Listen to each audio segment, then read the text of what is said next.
नमस्कार दर्शक बंधु मु प्रणव डिवाइन मेलोडी चैनल रे आपण मानकु स्वागत तथा हार्दिक अभिनंदन जनाउछि।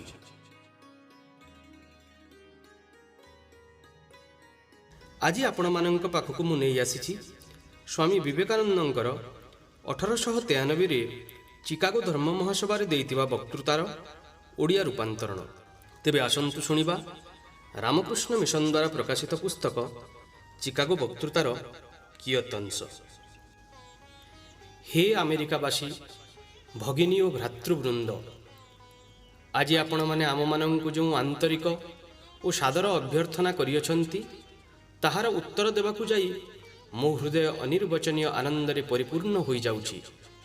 पृथ्वी रे सर्वापेक्षा प्राचीन सन्यासी समाज पक्षरु आज मु आपणंकु धन्यवाद जनाउछि। सर्वधर्मर जननी स्वरूपा जो हिंदू धर्म ताहार प्रतिनिधि होई मु आपणंकु धन्यवाद ज्ञापन करुछि। समस्त हिंदू जाति और संप्रदाय अंतर्गत कोटि कोटि नरनारींक पक्षरु मु आपणंकु धन्यवाद जनाउछि।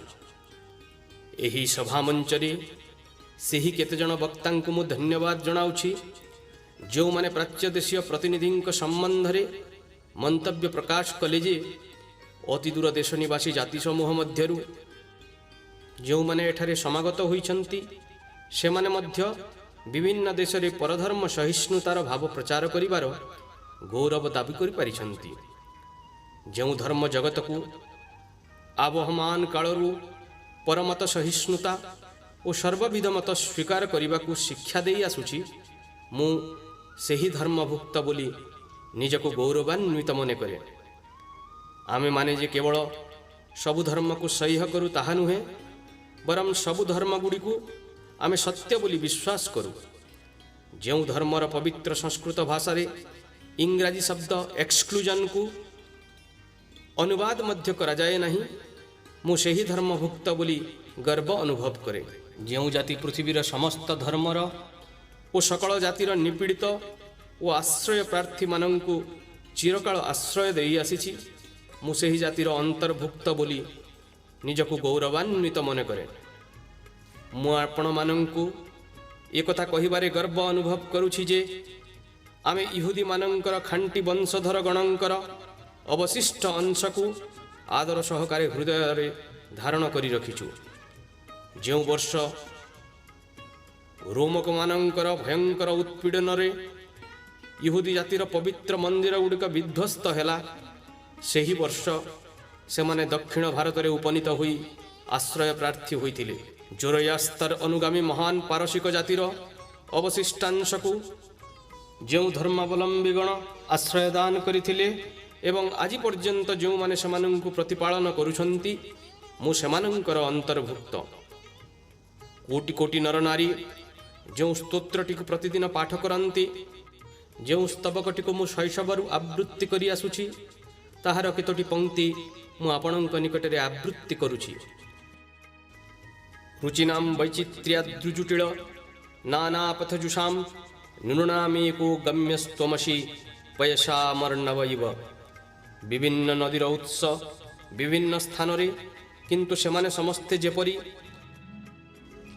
गोटिए समुद्र रे सेमानंकर जलराशि ढाली एकत्र मिलित हुअंती, सेहीपरि हे भगवान निज निज रुचिर वैचित्र्य वशतः सरल कुटिल प्रवृत्ति नाना पथरे जो माने जाउछंती तुमे ही सेमानंकर एकमात्र लक्ष्य।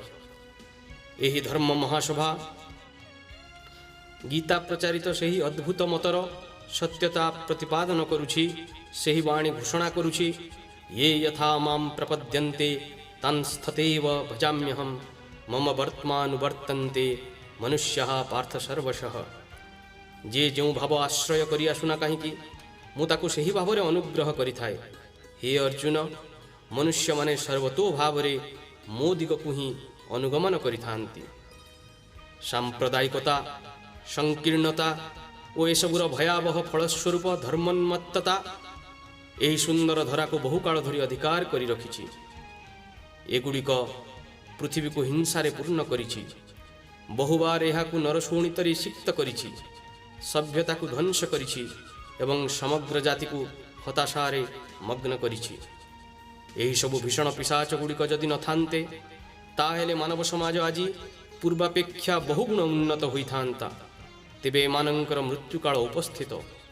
ମୁଁ ସର୍ବାନ୍ତଃକରଣରେ ଆଶା କରେ ଯେ ଏହି ଧର୍ମ ମହାସମିତିର ସମ୍ମାନାର୍ଥ ଆଜି ଯେଉଁ ଘଣ୍ଟଧ୍ୱନି ନିନାଦିତ ହୋଇଛି ତାହା ହିଁ ସର୍ବବିଧ ଧର୍ମୋନ୍ମତ୍ତତା ତରବାରୀ ଅଥବା ଲେଖନୀ ଦ୍ୱାରା ଅନୁଷ୍ଠିତ ସର୍ବପ୍ରକାର ନିର୍ଯାତନାର ଏବଂ ସେହି 1 ଲକ୍ଷ ଦିଗକୁ ଅଗ୍ରସର ହେଉଥିବା ବ୍ୟକ୍ତିମାନଙ୍କ ମଧ୍ୟରେ ସର୍ବବିଧ ଅସଦ୍ଭାବର ସମ୍ପୂର୍ଣ୍ଣ ଅବସାନର ବାର୍ତ୍ତା ଘୋଷଣା କରୁ।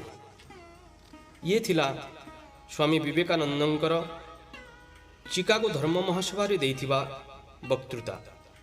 ଶ୍ରୋତାବନ୍ଧୁ, ଆଜିର ଭିଡ଼ିଓଟି ଆପଣଙ୍କୁ କେମିତି ଲାଗିଲା ତଳେ ଦିଆଯାଇଥିବା କମେଣ୍ଟ ବକ୍ସରେ କମେଣ୍ଟ ମାଧ୍ୟମରେ ଜଣାନ୍ତୁ।